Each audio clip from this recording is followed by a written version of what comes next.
Welcome back to Sunrise Daily. Well, Mr. Wale Oshun joins us now. He's the chairman of Afenifere Renewal Group. And as a matter of fact, he's also been a member of the Constituent Assembly in 1987. He was also Chief Whip, House of Reps in 1992, and Secretary of NADECO. Thank you for coming on this morning. Thank you very much. Interestingly, going back to this national conference debate, you heard a lot of views on this matter already.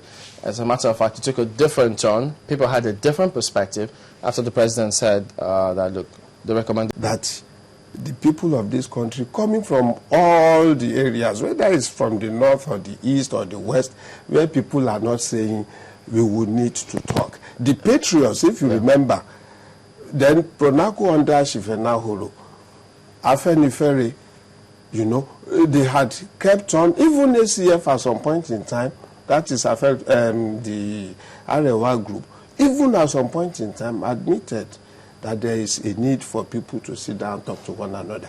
If the National Assembly... But recently too, they said, look, we didn't ask for anything. But recently one of their leaders said, in fact, what we would want to have is a sovereign national conference. I mean, so you can see that the demand, the pressure for a conference, one is not new, it's been persistent. And if the National Assembly... Across the country or in certain parts of the country? I would say that predominantly, essentially you can say it cuts across the country. Because let me tell you, what Boko Haram is doing, let's look at it this way. You may disagree with their method because a lot of bloodletting is involved. But they are saying, we would like to have certain things. We would like to have an Islamic country. We would like to have... Now, let me tell you this. Even they realize that education, whether it is Islamic or Western, education is education. You only call somebody illiterate when he's unable to read and write. Do we need a national conference to be able to sort that challenge out? But you need it if, for instance, they are speaking with guns that, listen, we want to rule ourselves the way we feel we should. I mean, that's a statement that this imposition of a government is not what they would like to have. Some people will say that, you know, that in a conference there is no room for extremists, and that what you would have are people who have the tendency to be moderates. Yes. You know, so having people like people who are doing things that Boko Haram is doing might not be feasible in a conference of this nature. But when you say it's a conference, the first assumption is that people will go there and talk to one another. But the language can be hard. I can go there with my own position and start from the extreme. You are going for a negotiation. If Boko Haram says, for God's sake, we want to be ruled by Islamic laws in this place. From their posture. For them, it may be a valid point because maybe 80% of their population is Islamic. But from the posturing, yeah. I mean, it would seem that they're already saying, look, it's going to be all or nothing. No, but it can be discussed. You know, when you don't give the people the opportunity to talk to one another, then they are likely to end up being frustrated and taking very hard view. I mean, in the West here, for instance, there had been periods when we had said, let us have regional autonomy, and if we cannot have it, we want to opt out of the country. Give us your perspective. I mean, that is a point. It's also as hard. Take us back to 1987. Yes, please. Your perspective. Yeah. What exactly happened? Because, I mean, she talked about the legal twist to it. Yeah. Lawyers have also brought that perspective that before you get to a constituent assembly, certain provisions ought to have been fulfilled. Yes. What happened in your case at the time? Well, in 1987, you know, it was a military government under Babangida. Of course, the usual thing was to set up what they call a constitution drafting committee made up of eminent Nigerians and all that, who will put up a structure of a constitution. And then this is now presented to the Constituent Assembly to discuss into details, you know. But there is a working paper that is prepared by that drafting committee. That was the structure adopted in 1987 and by Obasanjo in 1977.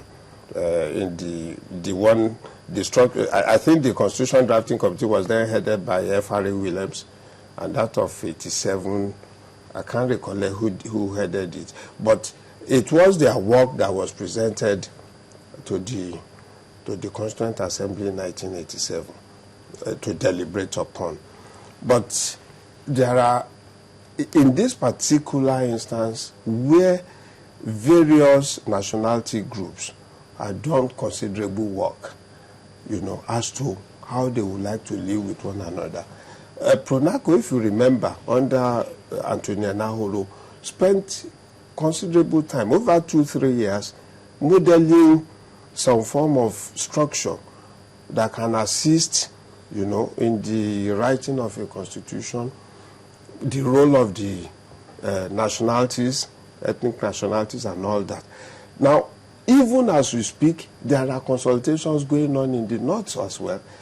In the West, I can say authoritatively that wide consultations are going on. So people are already forming opinions, establishing the modalities that they would like to have, establishing what should be in that constitution. It is, so this time around, actually it may be a waste of time asking people to do a draft when already people are doing, and the nationalities are already doing their own respective drafts. Wouldn't it?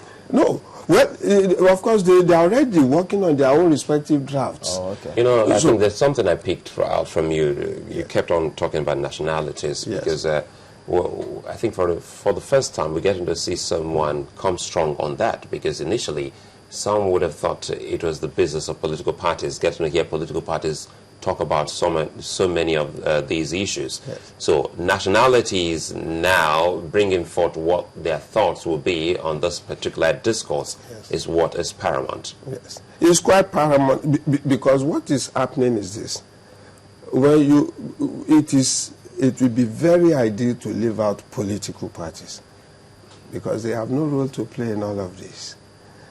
When we say the nationalities, I want to believe that as we speak, in spite of the differences between the parties in the Yoruba-speaking area, I want to see that person coming from whatever political party stating clearly that, oh, no, we don't want regional autonomy, or we don't want state police, or we want the federal government to be more powerful than the federating unit.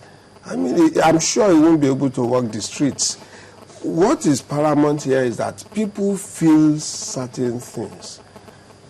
And why would you think, let's ask ourselves this question, that Boko Haram could operate for so long without, do you think they would have, without the support and connivance of their people? So in the same way, people are saying here that every nationality, every group in the country, they have their own idea as to how they would want to live with the other person. We can negotiate them. But the truth is this, that we are tired, particularly here, speaking for the Yoruba people, of an overbearing federal institution that decides for you when to maintain your road, that decides for you that a road is federal, you can have nothing to do with it, that decides that you cannot, if you can afford it, you cannot establish a rail line in your area, that decides practically everything, all the aspects of your life, that comes to build a primary school in your area. I mean, Chief Bisi Akande would tell you, when he was governor, the federal government came and built some primary schools for 6 or 8 million per unit of classroom, when his state government at that time was spending 1.5 million for a better structure. Now, these are the kind of imbalances that we think we are tired of. The federal government is taking 52–55%.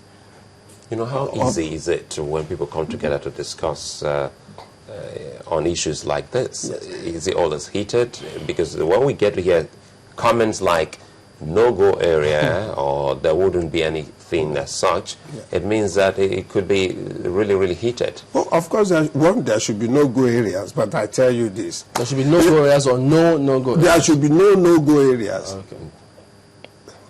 It's fundamental. But I need to say this, that if I'm married to my wife and you say, oh no, you can no longer dialogue because you have married, then that marriage is bound to crumble. Because you keep dialoguing every day. You keep talking, renewing the rules, the ties, and arguing. That's what keeps, you know, a relationship strong. Isn't that happening at the political level with all the representatives we have across the country?